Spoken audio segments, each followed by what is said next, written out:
What do you think she's thinking right now? I would hope that she would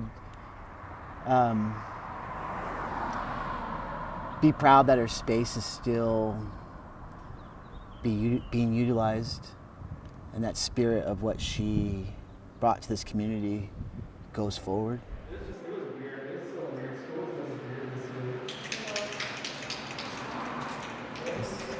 Secret Gallery is created by New Mexicans, for New Mexicans, focusing on not just New Mexico, but the Southwest contemporary Southwest artist, New Mexican artist. I was surprised that, Mr. Palomares was willing to give up, kind of sacrifice part of one of his opportunities as an artist to showcase work for students. So of his 2 months here, he gave 1 month to students. Yeah, he did. So that's awesome. This show wasn't really about winning anything. It was just about kind of showcasing your art and maybe selling it. So I sold one piece, and this one didn't sell. But yeah, thinking of giving it to a relative. He's a great teacher. He gives me a lot of freedom. I also really like that he's involved in his own art. He's got his own career going, so he kind of knows what it's like to be an artist, and he's really he knows the business aspect of artwork, which is really nice. I'm thinking of starting my own career, so he's really helpful in that regard, I guess. I don't know. As a student, you were aware that he had his own career. Yeah. And as a teacher, he was aware that you had ambitions? Yeah. It's great. So I think for me, it was really a chance, having spoken with Gabe, who runs Secret Gallery, and I was already going to have the show, but he asked if I would move it and do it in May and June. There's no way, with everything going on in my life, that I would have had time to complete the work to the level that I know I could. So I said, well, why don't we do an art show for high school students? We opened it up, and me having access to potentially hundreds of thousands of kids, being a teacher with APS, we started reaching out to kids and letting them know, we're doing this show. If you're interested, we had an application. This is my contribution. It's literally just my self-portrait, and I called it Mason. So I was planning, the way I set this up is I literally just took a bunch of pictures of myself from a bunch of different angles, and then I cut them, and then I placed them together. So this one, I took this picture and then just moved it down. And then I took a couple pictures of me from the side, and I put just a bunch of ones together on my sketchbook. And then I was planning on doing Mason 2, Mason 3, a bunch of different editions of Mason. What was your reaction to the idea of this show, the Visionary Show? I think that it was a really good idea and an awesome opportunity for us to be able to submit pieces just as you would in an actual show, and then be able to see how an actual gallery setup would be. I had to have my art teacher show me how to do this. I had to learn how to put the hooks in. I had to learn which wire to use. I had to learn if I wanted to frame this or not. It was all a learning process for me. Quarantine is a little different in the sense that you're pretty much alone in the way you need to go process things. Yeah, I had to do everything alone. I wasn't able to really talk to people about how I felt. So I kind of, like I said, had to talk to myself. I had to think about why I felt these things, and I had to help myself. So it was very eye-opening, yes. It's probably one of the most memorable pieces I have done, since it's meant a lot to me since it was from quarantine, and I've kind of poured all my feelings into it. It's about self-reflection, since I've had to learn how to do that through this quarantine. For me, this was it was sparked from the pandemic. I mean, I've always been a night owl to an extent, but once the pandemic hit, there were hours and hours I'd find myself up at night, just super stressed, super anxious about the world and what to do in it with family members whose health is already compromised, and even my 3-year-old, like having her live in a world where she couldn't see somebody smile, or other kids like at a park or whatever the case may be. I mean, I had a dream that this hooded figure was coming towards me, and it was like sleep paralysis, where I tried like reaching out and hitting it away from me, and the moment that I did, like I was able to then lift my arm, which I think was me waking up from sleep, and I like hit the figure. It like disintegrated, like went back, it like sucked down the hallway, and it was just something that stuck with me. I mean, it's like the insomnia actually became a tool for me, where I was using that time to plan and reflect and really like think about like next steps and how to keep my family safe and whatnot. And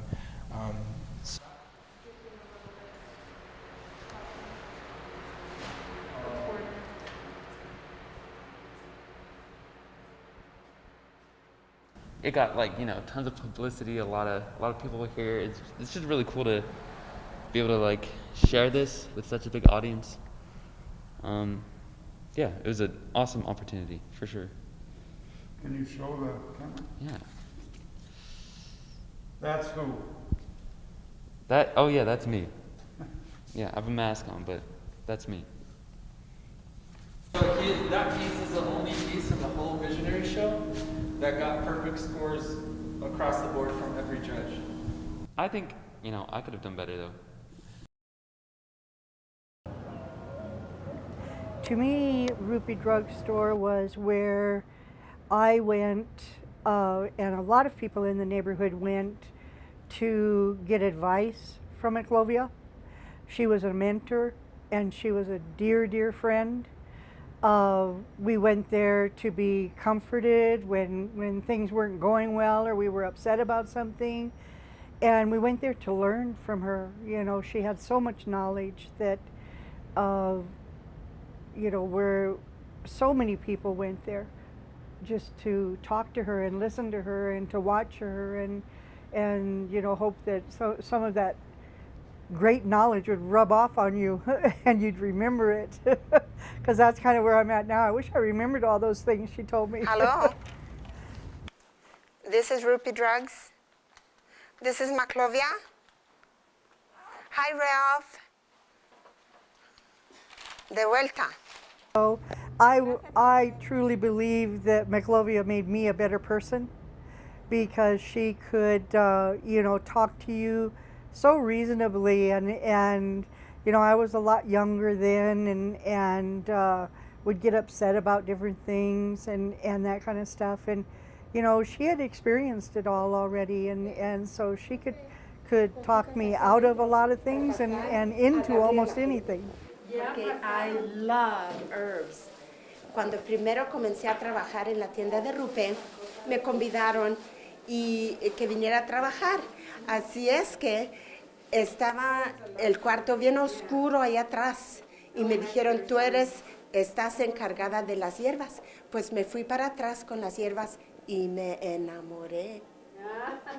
Y todavía estoy haciendo de hace 20 años y no se ha quebrado ese amor que tengo por las hierbas.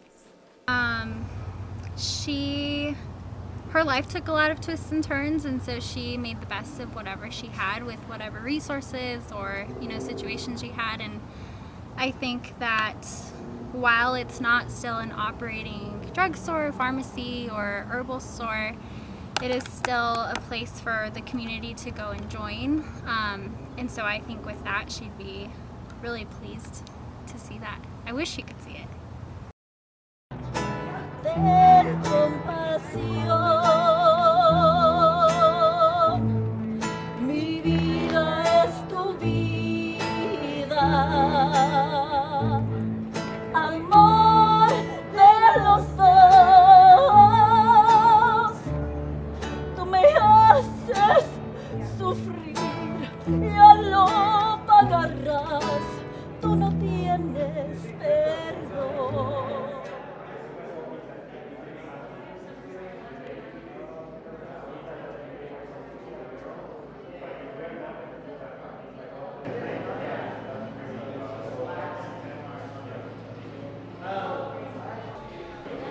And you think about it, kind of like the situation that we just went through with the COVID.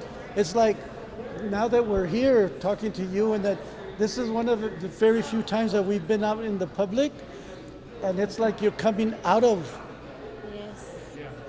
a nightmare that you thought you would never end, and I think that's his way of expressing his feelings of how we or he was able to deal with. And like you mentioned about the kids, that he had that program with the kids, it helped the kids a lot by them be able to express, through their art. Like the show proved to everybody, like these kids have it. The talent is there. Like, so why are we not unleashing it? Like, why are we not giving them free rein to really dig deep? Because the kids that do get that, I can promise you, they're gonna have it. I mean, it's all about experience. If they have that experience early on, it's just gonna build, and it works itself out sooner, I think, than later. There's a new generation, and I mean, we're still honoring. We can still honor the past, but also know that the future is so different. There's a lot that's gonna change. I mean, especially after this pandemic and through education and everything. Like, there's a whole new world that we don't even know what it's gonna look like. But if we can connect and again give opportunities to the youth, right, and have them like be informed.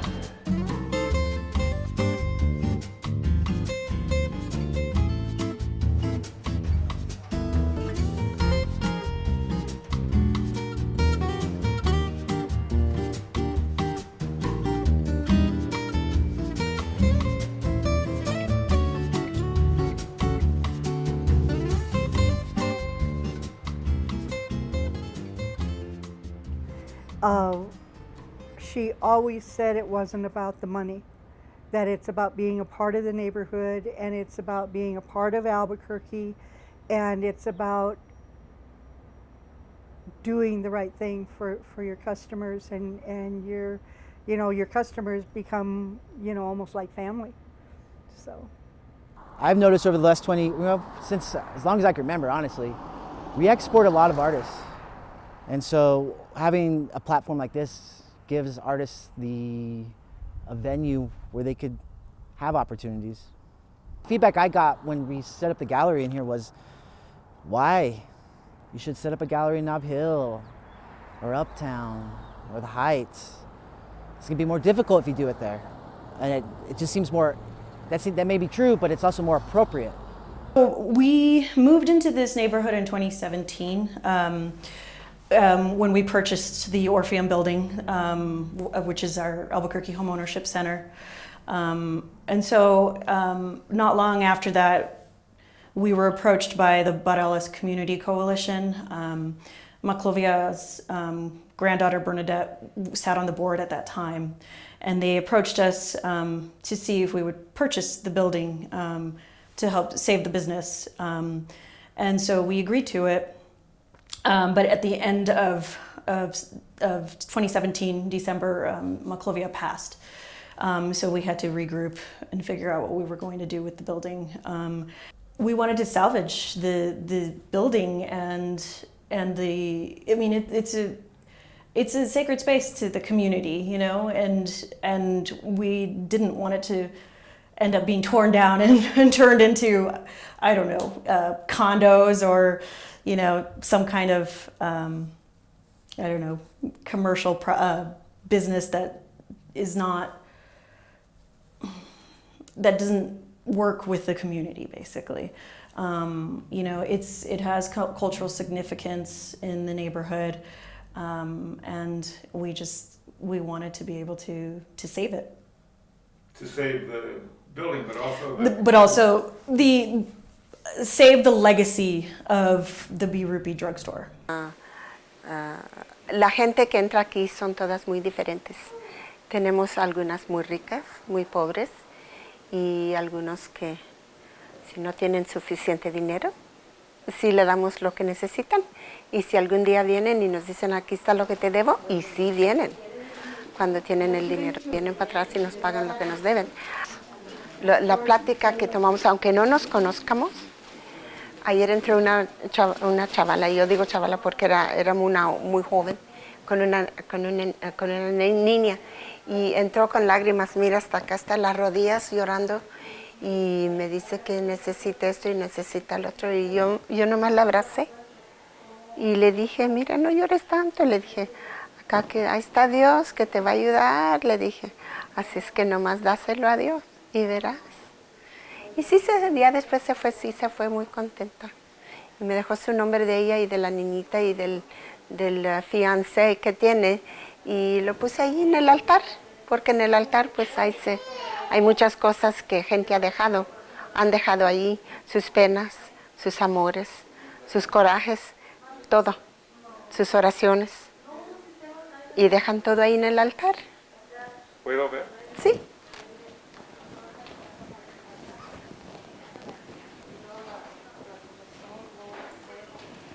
Este muchacho se suicidó. Este está en la penitenciaria. Pero las mamás vienen y dejan esto. Y aquí tenemos cartas de muchas gentes que dejan ahí sus cosas. ¿Eh? Muchas gentes que dejan cartitas ahí. Inditos de Taos, protección. Le traen regalos al Santo Niño. Todo esto es regalos. Nomás gracias, para decir gracias a todo. Ya está mi bisnieto viendo por atrás con anteojos. Está muy curioso. Well, we spent a lot of time praying, for sure, in that store, you know, and everybody did, you know. It was one of the most special places, you know. And then not only that, you go in with a problem of you know, I went to her when my first grandson was born. And I told her, I said, Maclovia, this little baby has got diaper rash and we can't get rid of it. And we're bathing him several times a day, and we're just, you know, we just don't know what to do. It's just so horrible for him. And we were just throwing our hands up in the air. And she said, oh, it doesn't have anything to do with, you know, how often you change him or anything like that. It's that there's something in the urine that was bothering his skin. And so she taught me how to make a salve, and we made a bit, you know, we had to take the, what do you call that stuff? Petroleum jelly, and the Vaseline, and we took it and we melted it down, and then we put the stuff in that she told me to do, and then we made that, and then I took it home, we tried it, and like, you too. Thank you so much. And so I took it home and used it on Nathaniel, and the diaper rash was gone the next morning. Hi, Claudia. Okay, and you? Oh, that's okay. En el mero corazón de Aztlán, in that corner of Barelas on South 4th, yes, inside Ruppe's drugstore, surrounded by over 400 hierbas and healing plants. Hierba del manso, hierba buena, osha and canutillo, y muchas más. Those are the ones that I make the most of, and they look like this. These are Job's tears. A seed? It's a seed that grows in freshwater streams on reeds. Only And they're in called Hawaii. Jobs. No tropical areas, just tropical areas. So I fix them. Almost as if waiting for the wire to be strung together in a rosary, like us. Son las benditas mujeres